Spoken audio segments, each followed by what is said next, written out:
Hello everyone, it's Mrs. Smale here with your next history lesson.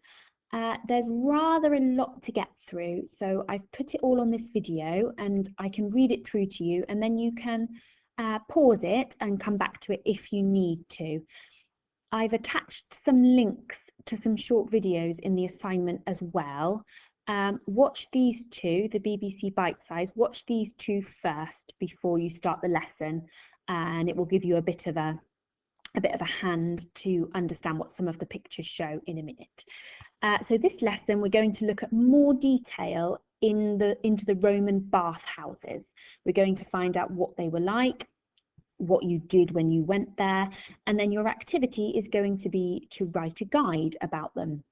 And we should have a bit of fun doing that. So let's get started. Oh, there we go. So Roman entertainment. The bathhouses were a really, really important part of daily life if you were Roman. We know so far that back in Roman times, we would see things like chariot racing, music or theatre performances, even things like public executions and beast hunts. So sometimes their activities were quite gruesome, quite violent, but the Roman bathhouses were all about relaxing, checking in with your friends, getting a nice massage from a slave, being fed something tasty. It was all about having a good time. It would have been in the absolute heart of the community. It would have been somewhere that you might have gone every day, maybe even more than once every day. You would have conducted your business there, you would have met your friends there. Anything important going on, you would have gone down to the bathhouses. You could also relax. There would be entertainment, there might be music or a show or some dancing. And it was really important. All of the Romans believed that it was very, very important to keep clean and to go every day, to keep yourselves clean. So why did they like the bath so much? Why did they go every day? Well, they were a little bit like a leisure centre. You didn't just go there to have a bath, you would also go there to relax. Even slaves were allowed to go. Now, it might not have been as relaxing for the slaves, but certainly the richer Romans were encouraged to have even clean slaves. So if your slaves were dirty, you would not be happy, you would not be impressed with that. Really, really rich Romans even sometimes had their own private baths as well. Now, how were the pools heated? So if you've just watched the short video, you'd have found out about the Hipparcos, which was the heating system. Here's an illustration of how it worked. Your slaves would have been stoking the fires. Here they are. There would have been a huge furnace underground, underneath the swimming pool. The fire would have been burning and heated up the air, which circulated around the pillars underneath. So you would have seen in the video there's some remains of these little towers which held the pool up. Now the warm air underneath here would have heated up and made the water lovely and warm in the baths. Pretty clever, really. So what did you do then when you got there? Now this is the bit to think really carefully about when you're writing your guide. So when you got to the baths, the first thing you would do is take off your dirty outdoor clothes. You would probably have been working that morning, entertaining, chariot racing, maybe you're a soldier, maybe you're a farmer, but whatever you were doing, you would have probably been quite dirty. So the first thing you would do is take off your old clothes and you'd warm up with some exercises in a place called the Palestra, which is a really beautiful open courtyard.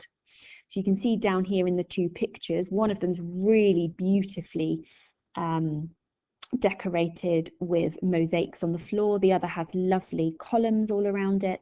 So you would have been exercising, you would have been warming up, getting yourself ready to go.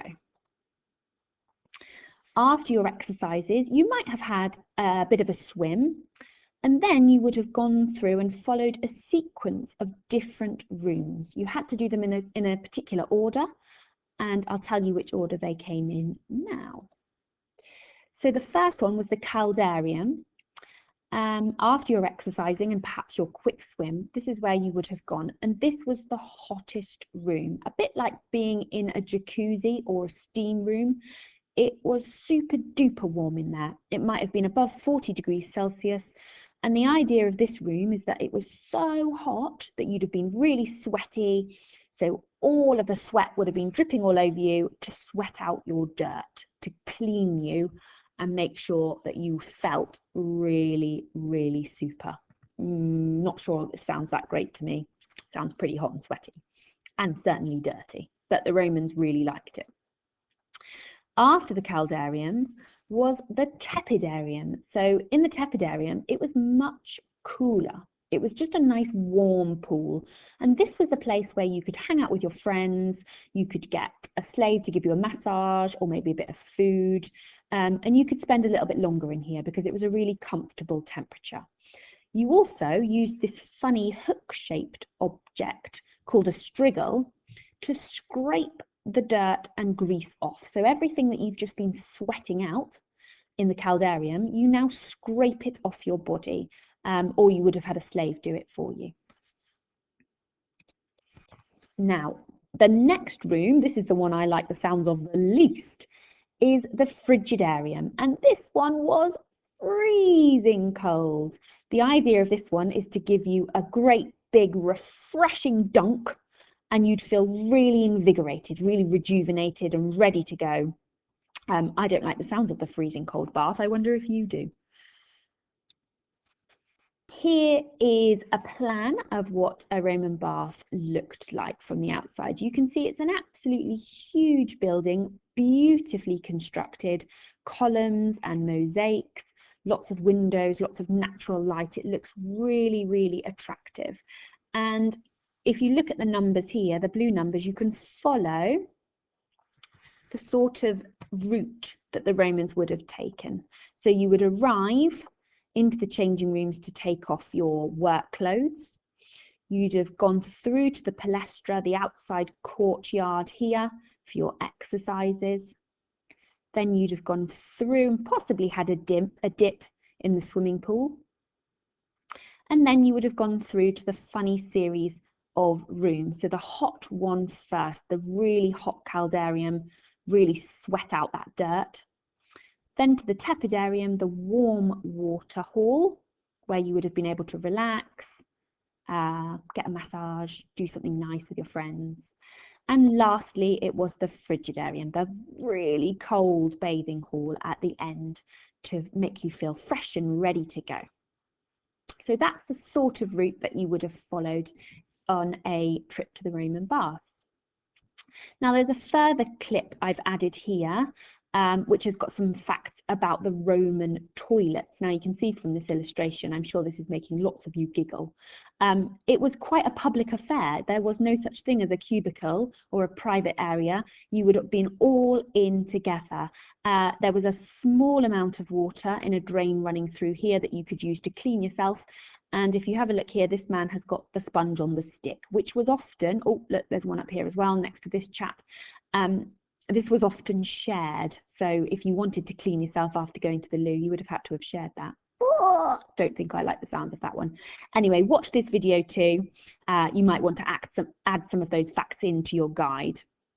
Okay, so your task is to write a guide, explain what you would do on a visit to the Roman baths, think about what you might do in each place and describe what it might be like there, whether it's the really hot room or the cooler room or the frigidarium, the very cold room.